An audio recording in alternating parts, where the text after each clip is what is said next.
중앙정보부가 했던 일, 감시, 체포, 고문. 중정은 CIA와 FBI를 합쳐놨다는 말처럼 국내외 모든 정보를 취급했다. 모든 정보를 독점했고 혹은 없는 정보까지 만들어냈다. 그리고 정보를 근거로 요인들을 조사, 체포, 검열할 수 있었고 자백을 받기 위해 협박, 구타, 고문 등을 동원할 수도 있었다. 여기서 요인들이란 정권에 반하는 야당 인사, 저항 세력, 학생들이 주요 타겟이었으면 물론이다. 심지어 군사정권의 측근들까지도 감시의 대상이었고 다방과 술집에까지 그 촉수가 미쳤을 정도로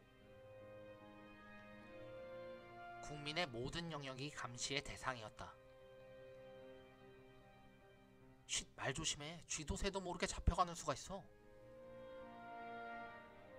끌려가면 어떻게 됐을까? 남산 코렁탕이란 말이 괜히 생긴 게 아니다.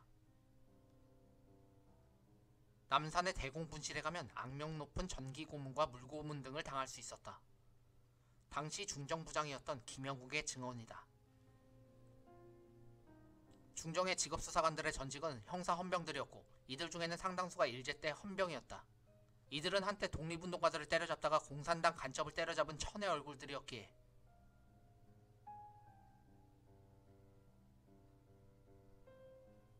그 어떤 이데올로기의 이름으로도 때리고 고문할 수 있는 사람들이었다. 그들은 누구든지 증오할 수 있었고 어떤 고문술도 개발할 수 있었으며 통닭구이 고문, 영화 변호인의 한 장면이다. 피의자를 학대함으로써 자신을 확인하는 세디스트들이었다. 그렇다면 이렇게 강압적으로 통치해서 정권이 얻을 수 있었던 건 무엇이었을까? 바로 극우 반공체제 확립, 그리고 정책의 효율성이었다. 예컨대 이런 방법이 있을 수 있었다. 어느 날 여론이 악화된다. 독재 정권 물러가라! 그러자 중정에서 사건 하나를 조작한다. 쟤네들 북한에 사주를 받고 저러는 거임. 모두 붙잡아! 그리고 붙잡은 이들을 고문하고 자백을 받아낸다. 시위대는 알고 보니 간첩인 걸로. 그러면 국민들은 시겁해진다. 정부는 그걸 빌미로 공안정국을 만들 수 있다. 앞으로 반공체제를 더욱 확립하자는. 모두 외쳐! 멸공! 멸공! 실제로 군사정권 내내 이러한 패턴이 반복된다. 중앙정보부가 했던 일, 정치자금 마련. 중정의 또 하나 중요한 임무는 정치자금을 조달하는 일이었다. 권력이란 결국 돈에서 나오기 때문에 어쩌면 가장 중요한 일일 수도 있었다. 물론 5.16의 주동자들은 애초에 부정부패 척결이라는 대의 명분의 구실로 거사를 일으켰다. 하지만 중정은 혁명과업을 위해서 부패를 필요악으로 간주했기 때문에 처음부터 정치자금 마련을 위해 적극적으로 뛰어들고자 했다. 훗날 이들 중에 수백억대 재산가들이 나오게 된다는. 정권이 직접적으로 불법 도박, 유흥업소 운영에 손을 대는가 하면 금융사기, 탈세, 정경유착 등에 개입하기도 했었다. 때문에 이런 일도 있었다.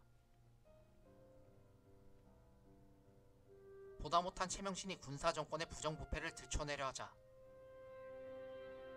중정부장 김종필이 찾아왔다.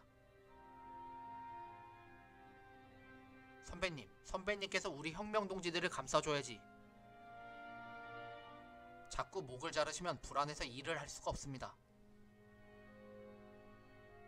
그러자 최명신은 이렇게 호통쳤다. 우리가 혁명을 한 건 부정부패를 뽑겠다는 사명감에서였지 마적단처럼 약탈하려고가 아니오. 이게 뭐요? 마치 전리품 나누어 갔듯 부정부패의 앞장서니 무슨 꼴이오. 훗날 최명신은 이렇게 회고하기도 했다. 5.16 후 혁명정부의 권력 실세는 김종필의 중앙정보부였다. 당시 지나가는 여자들의 옷차림까지 관여한다는 말이 있었을 정도로 중앙정보부는 무소불위의 권력기관으로 자만에 빠져 있었다.